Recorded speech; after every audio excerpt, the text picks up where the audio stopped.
students, welcome to a new session at Graduate Guru. We are doing final accounts of banking companies.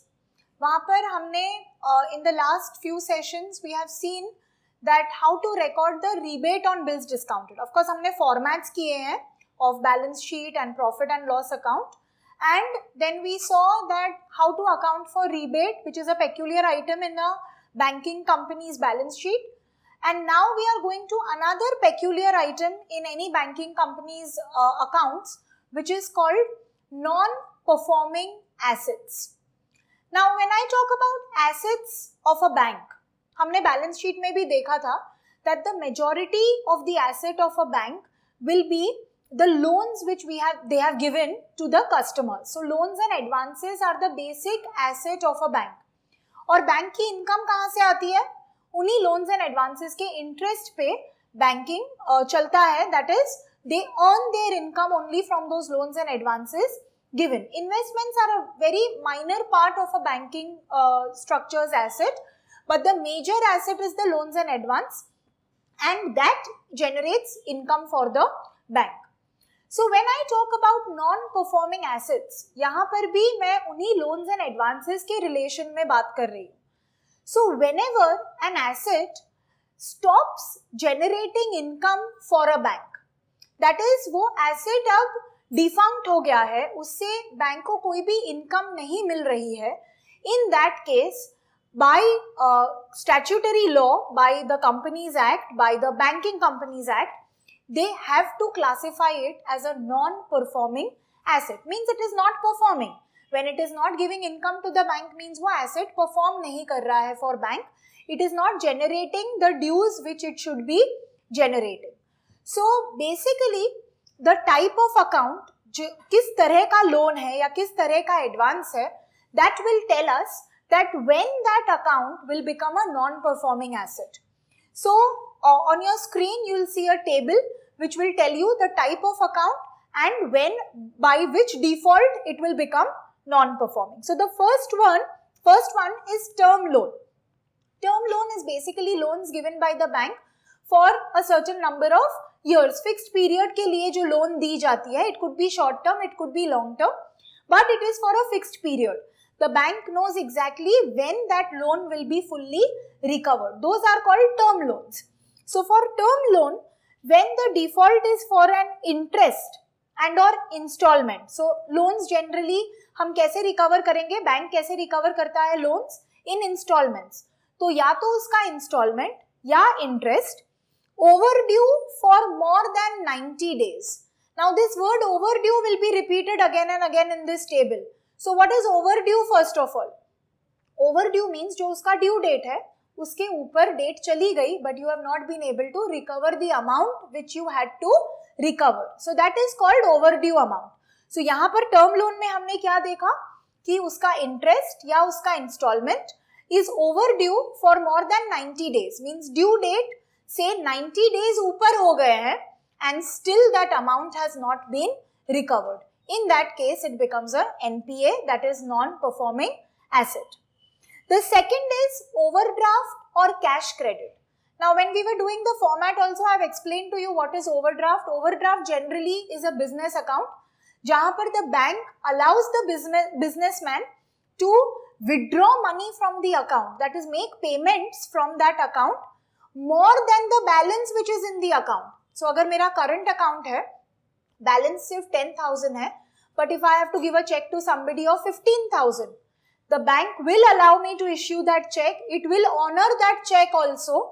And that negative balance जो मेरे account में हो जाएगा -5,000, क्योंकि 10,000 के बदले मैंने 15,000 का पेमेंट किया है, तो जो नेगेटिव अमाउंट है उस पर बैंक इंटरेस्ट चार्ज करती है. So these accounts can go in negative, but there is a limit for that. So for overdraft और even cash credit is something very similar. यहाँ पर एक अलग अकाउंट में बैंक एक सर्टेन अमाउंट डाल देती है as a loan, and I can use that amount whenever I want. That is called cash credit.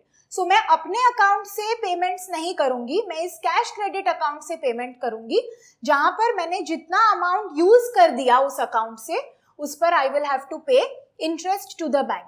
So in these two cases, what is the default? account is out of order. So simple words used is it is out of order. Now what does out of order mean? Out of order means there is no transactions in that account. So the explanation is that the outstanding balance is continuously over the limit. So जैसे overdraft की एक limit होती है, I said. So suppose मेरी overdraft की limit है 1 lakh. Now I made a payment. My balance was say only 10,000 and I made a payment of 1,50,000. So I have crossed the limit of my overdraft. And after that, I have not done anything to put money back into that account. So वो account for a long period of time, it is showing that negative balance and there are no transactions in that account. So outstanding balance is continuously over the limit. Another thing is that there are no credits in that account. What is a credit in a bank account? जब हम amount deposit करते हैं, that is called a credit in my bank account. So overdraft account भी अगर है, मैंने जैसे amount deposit किया, it will turn from negative to positive और at least negative जो है वो कम तो हो जाएगा. But यहाँ पर कौन सा account NPA हो जाएगा जहाँ पर कोई credit ही नहीं डाली गई है for 90 days. So as on 31st March, when I am preparing the balance sheet, if I find that there is an overdraft account where there has not been any credit for at least 90 days before 31st March, so around Jan से लेकर March तक कोई credits नहीं हुई है, then that account automatically becomes an NPA. Then the third is bills purchased and discounted, which we saw in the rebate topic. Bills purchased and discounted, another important source of income for the bank. वो bill discount करते हैं और जो difference होता है वो उनकी income हो जाती है. So for bills purchased and discounted, it is overdue for more than 90 days. Again, similar to term loan. जो amount हमें मिलना चाहिए था, we did an entry also where we recovered the amount on the bill, bank account debit to bills purchased and discounted. So वो due date पे होता है. अगर due date से 90 days ऊपर हो गए and we have not been able to collect that amount, then it becomes an NPA. Next is agricultural advances. Now what are agricultural advances? As the name suggests, any loan which is given for the purpose of agriculture to the farmers. So that becomes agricultural advances. Now we all know the situation of our country where farmers' loans are becoming bad debts for the bank. Okay, and the farmers are not able to pay the loans because of various reasons. But obviously from the bank's point of view, it is a loss. So agricultural advances में क्या rules है for making it NPA? Interest or installment remains overdue for 2 crop seasons for short duration crops. So अगर crop season होती है, you sow the seeds and then you can harvest the crop. So if it's a short duration crop, then दो season हो गई, but I have not been able to get the interest and or installment. And if it's a long duration crop, then 1 crop season. So these are very, again, agricultural terms. So the crop season has to be seen that 2 bar harvest हो चुका है, but that person has not been able to pay interest or the installment for short duration crops. या एक season complete हो चुकी है, but the person has not been able to pay. In that case, it becomes an NPA, that is non-performing asset. Then we have securitization transaction where we are relating it to securities. जो securities buy and sell के transactions होते हैं, अगर उन transactions में के लिए कोई account maintain किया गया है बैंक में, in that case, when does that become an NPA? When the liquidity facility is outstanding for more than 90 days. So generally यहाँ पर क्या होता है, the person kind of does the transactions through the bank and then एक साथ उसका settlement करता है. So जो भी settlement की facility है that you can pay this much after say 30 days, 60 days or whatever. After that also, after the due date, 90 days have crossed, but the person has not settled his or her account. In that case, it becomes an NPA. And the last one for determining NPA is our derivative transactions. Again, very similar, derivatives and securities. Derivatives are a special type of securities. There can be a full 2-3 sessions based only on what is derivative. So I'm not going into the details of that, but again derivative is something which you deal in, और जो net amount होता है वो settle होता है between the bank and the customer. So in that case also when the receivables, जो हमें recover करना है अमाउंट कस्टमर से, it has been unpaid for 90 days from the due date. So जो भी ड्यू डेट थी उससे 90 days ऑलरेडी ओवर ड्यू हो चुका है, and still that person has not made the payment to the bank, then it becomes an NPA. So this is what I talked about, how to determine whether an asset is an NPA or not. So once you determine that yes, the asset is now a non-performing asset, then what? Why are we determining whether it is an NPA or not? The basic logic behind calling an asset NPA is that NPA की जो भी income है, see generally a bank records its income on accrual basis. ये income मिलने वाली है, तो it will record it in its accounts as an income because they follow accrual system and not cash system. But for NPA system, NPA assets, that is non-performing assets, they have to follow cash system. So यहाँ पर NPA जो भी assets NPA हो गए हैं उनसे income अगर actual हमें मिली है, if only if we have received the income, only then it will be treated as income. So जो ड्यू है, जो हमें मिलनी चाहिए बट नहीं मिली है, that should not be recorded as income in our books of account. So that is the basic importance of classifying the assets as NPAs. So now there are three major categories of assets. So we have substandard assets, we have doubtful assets, and we have loss assets. Now as the name suggests, it is kind of bad, worse and worst. So substandard is where the situation is bad. We know that हाँ यहाँ पे recovery बंद हो चुकी है, तो now maybe this person will become insolvent or whatever reason, he will stop paying the amount to us. So that is substandard category. Then there is doubtful, जहां पर कुछ टाइम तक वो एसेट सबस्टैंडर्ड रहा है. So we know that okay, after becoming substandard also there is no hope और there is no scope for recovery in this account, then it goes in to the doubtful category. And finally जब हमें पता चलता है that yes this person is now refusing to pay, या वो insolvent हो गया है, बैंकरप्ट हो गया है, और maybe he has gone absconding, we can't find him, then we know that I am never going to recover this amount, and finally it goes into the loss asset category. So let's see how we will categorize something as substandard, doubtful and loss. So for substandard asset, the asset which has remained an NPA for less than or equal to 12 months. So suppose just take an example, we are on 1st April and 1st April ko I have realize that one asset has become NPA because of the earlier categories that we discussed. Suppose एक term loan है, वहां पर 90 days तक हमें interest या installment नहीं मिला था, so we know that now it is a non-performing asset. और non-performing ही वो रहा है पूरे साल तक. So from 1st April to next 31st March, for all the 12 months, वहां से कोई recovery नहीं हुई. So obviously it was an NPA for 12 months. Okay, in that case, जैसे ही next year शुरू होगा, now that non-performing asset I will call as substandard asset. Okay, so that's our substandard asset. Then we come to doubtful. Asset which has been classified as substandard for 12 months. So same example, 1st April we saw that it is NPA. Next 31st March तक no recovery. So automatically it became substandard.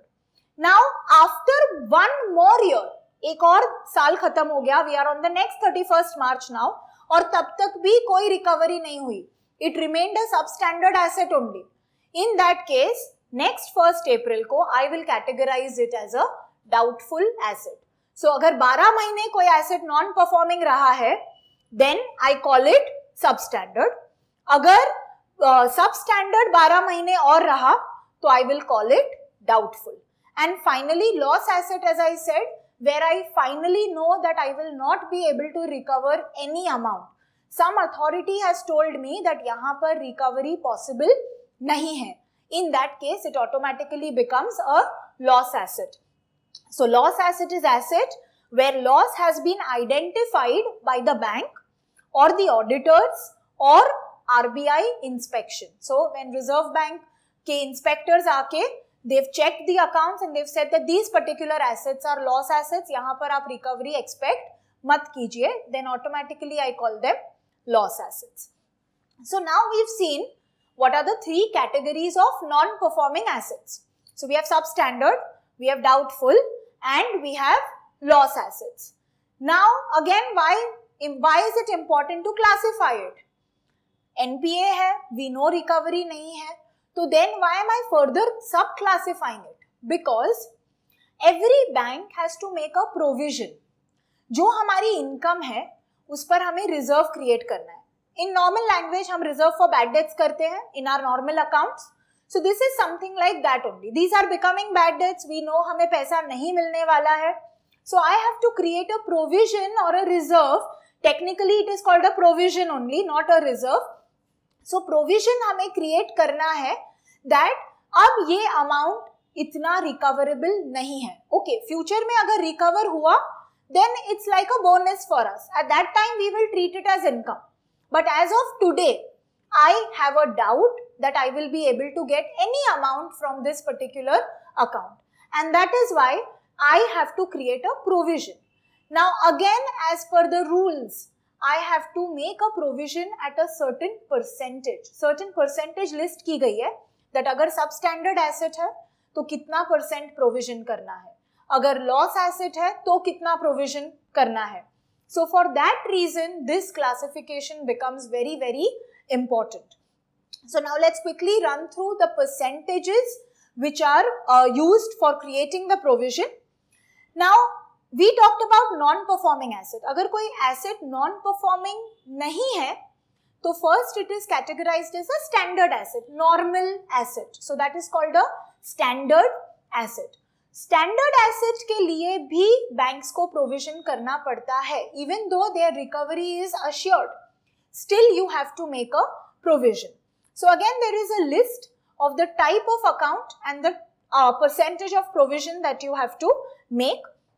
So for standard asset, direct advances to agricultural and SME sector. So again agricultural loan अगर कोई है या small and medium enterprise, that is small businessman को अगर हमने loan दी है which is categorised as SME sector, then the percentage of provision is 0.25%. It is very minor, 0.25. I am not talking about 25%, I am saying 0.25% means 1% से भी कम provision.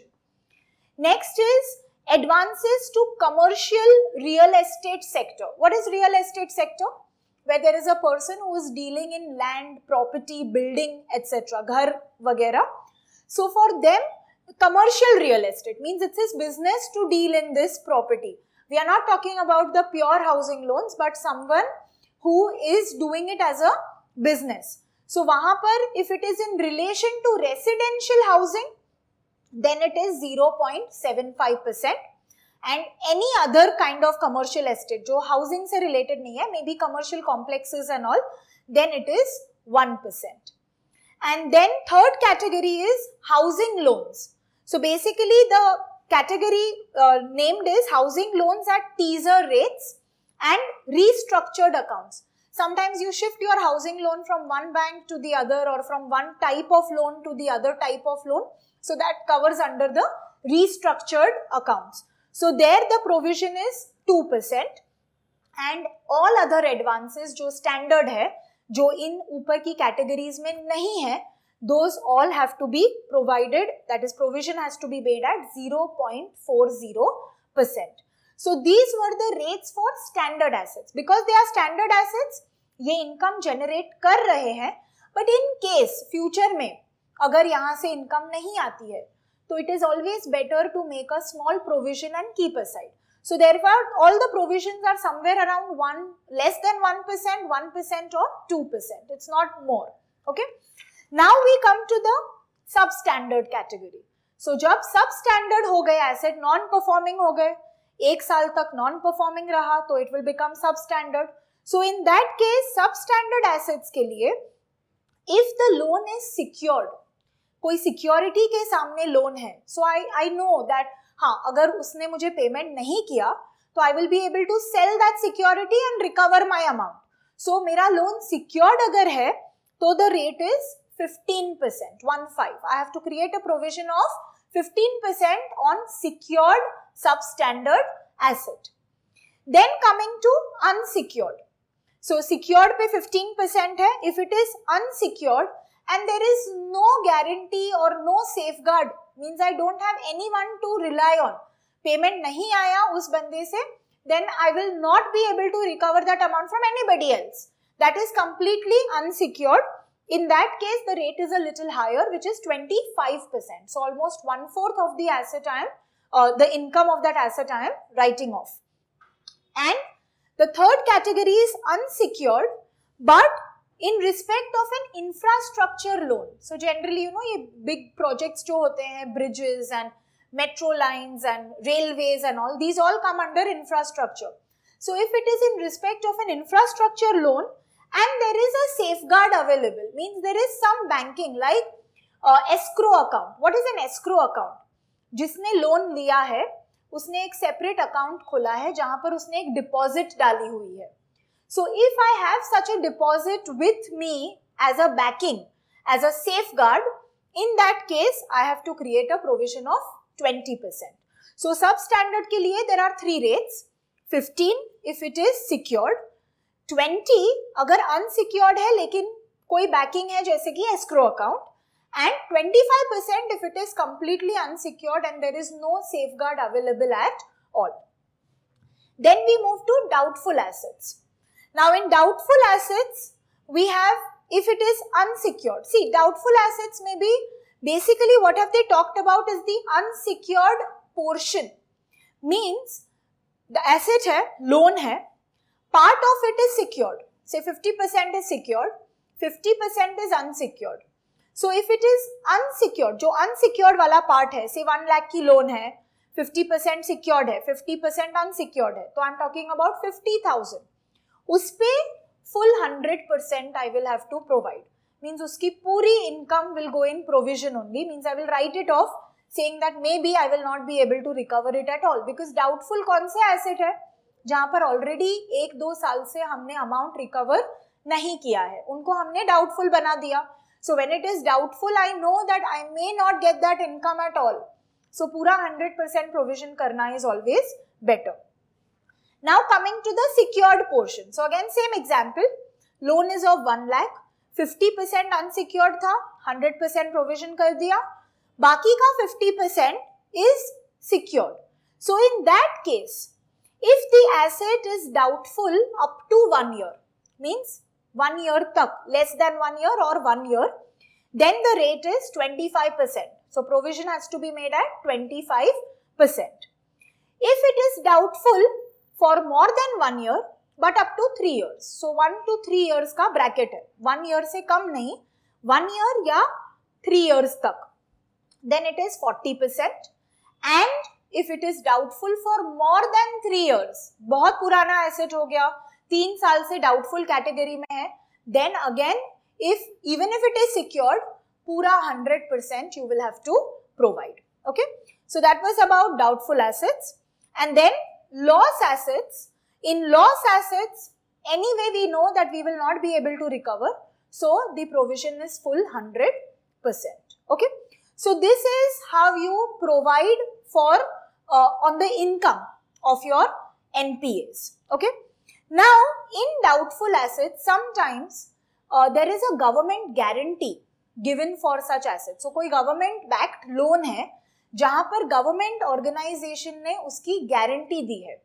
In that case, the calculation for my provision slightly changes and it will be done in a slightly different manner. So, we'll just look into that. I'll give you a format how you will do your calculation in case of those assets which are backed by a guarantee. So now, if our doubtful asset is covered by ECGC, ECGC is your Export Credit Guarantee Corporation. So generally जो export transactions होते हैं इनकी ये लोग guarantee देते हैं. So when they give a guarantee means अगर that person is not able to pay that loan, then this corporation has to pay that loan. Or DICGC. DICGC is your Deposit Insurance and Credit Guarantee Corporation. Again, it's a government body. So, उनकी जो guarantee होती है, उनकी जो security होती है, that has a value. Or CGT MSE.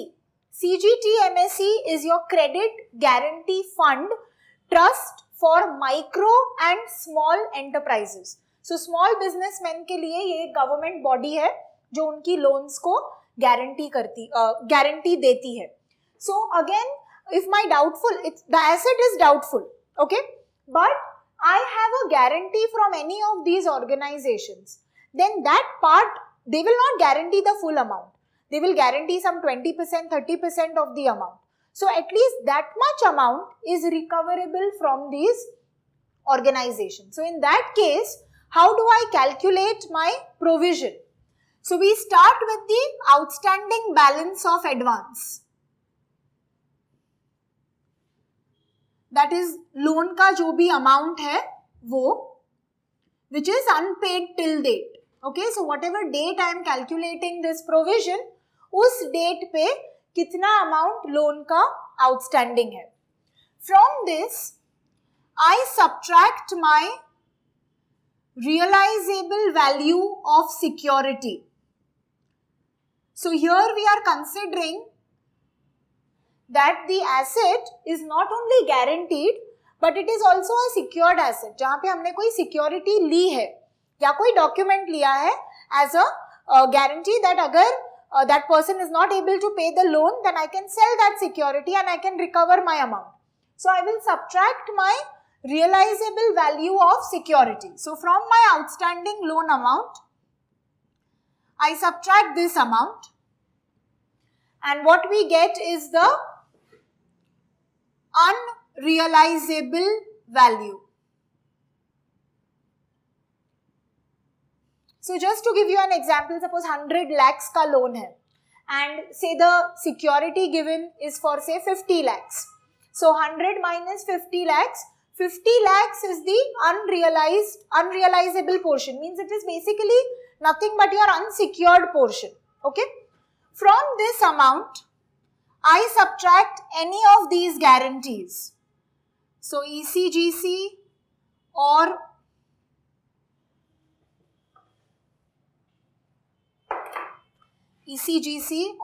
DICGC or your CGT MSE guarantee. So that guarantee will also have an amount which will be given to you for your calculation. So वो amount subtract करो and that will give us our balance unsecured amount. So this is completely unsecured where I don't have any guarantee, any security, so I cannot back on anything. So ये हमारा पूरा unsecured amount है. Now how will we make the calculation? So say this is my A and finally my unsecured amount is B.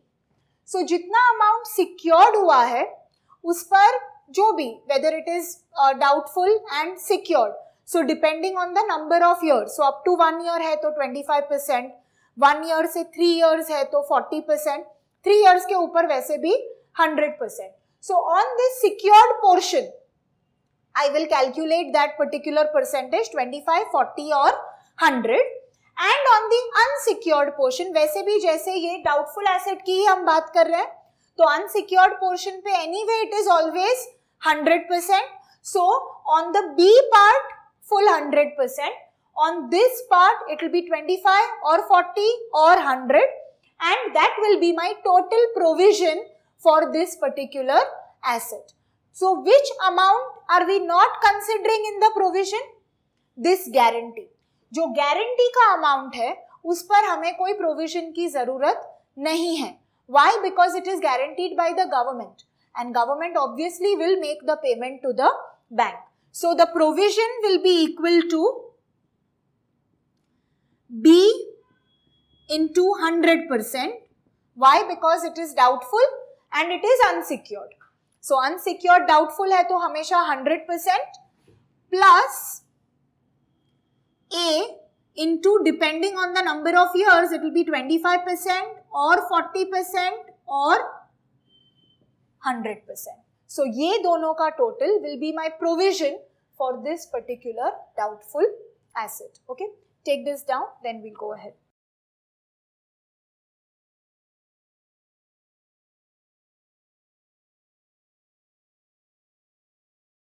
So basically what we saw over here is how we create a provision for the non-performing assets. So हमने देखा कि categories क्या होती है, standard होते हैं, substandard, doubtful and loss assets.